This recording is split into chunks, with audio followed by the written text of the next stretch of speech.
7 ലക്ഷത്തിലേറെ പേരെ ഊട്ടി സന്നിധാനത്തെ അന്നദാന മണ്ഡപം.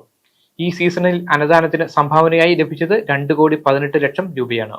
3 നേരമായി ദിവസവും 20,000-ലേറെ പേർക്കാണ് ഭക്ഷണം നൽകുന്നത്.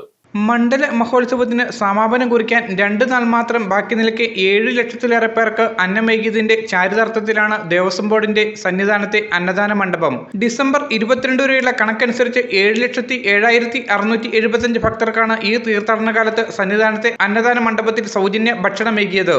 ശബരീശ സന്നിധിയിലെ അന്നദാനത്തിന് ലോകമെമ്പാടുമുള്ള ഭക്തരിൽ നിന്ന് ഇക്കുറി ഓൺലൈനായി ലഭിച്ച സംഭാവന 2,18,00,000 രൂപയാണെന്നും Devaswom board president PS Prasanth അറിയിച്ചു. രാവിലെ 6 മണിക്ക് അന്നദാനം ആരംഭിക്കും. രാവിലെ ഉപ്പുമാവും കടലക്കറിയും കാപ്പിയുമാണ്.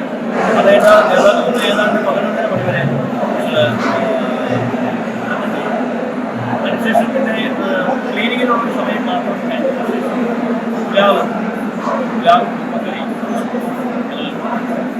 ദിവസവും 20,000-നും 25,000-നും ഇടയിൽ ആളുകൾ അന്നദാന മണ്ഡപത്തിലെത്തി ഭക്ഷണം കഴിച്ചു പോകുന്നുണ്ടെങ്കിലും സമ്പൂർണ്ണ ശുചിത്വവും വൃത്തിയും പാലിക്കുന്നതിന് ദേവസ്വം ബോർഡും ജീവനക്കാരും നിഷ്കർഷത പുലർത്തുന്നുണ്ട്.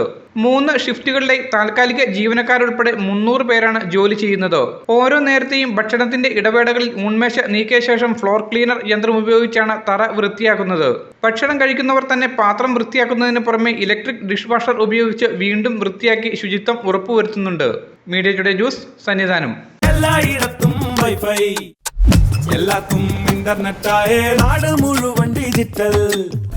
നാട്ടാരെല്ലാം ബ്രൗസിംഗിലാണ്. എന്നാ സ്പീഡാ കേരള മിഷൻ. എല്ലാവർക്കും ഇന്റർനെറ്റാ, എല്ലായിടത്തും നെറ്റാ. കേരള വിഷൻ നവകേരള പ്ലാൻ വെറും 199 രൂപയ്ക്ക്.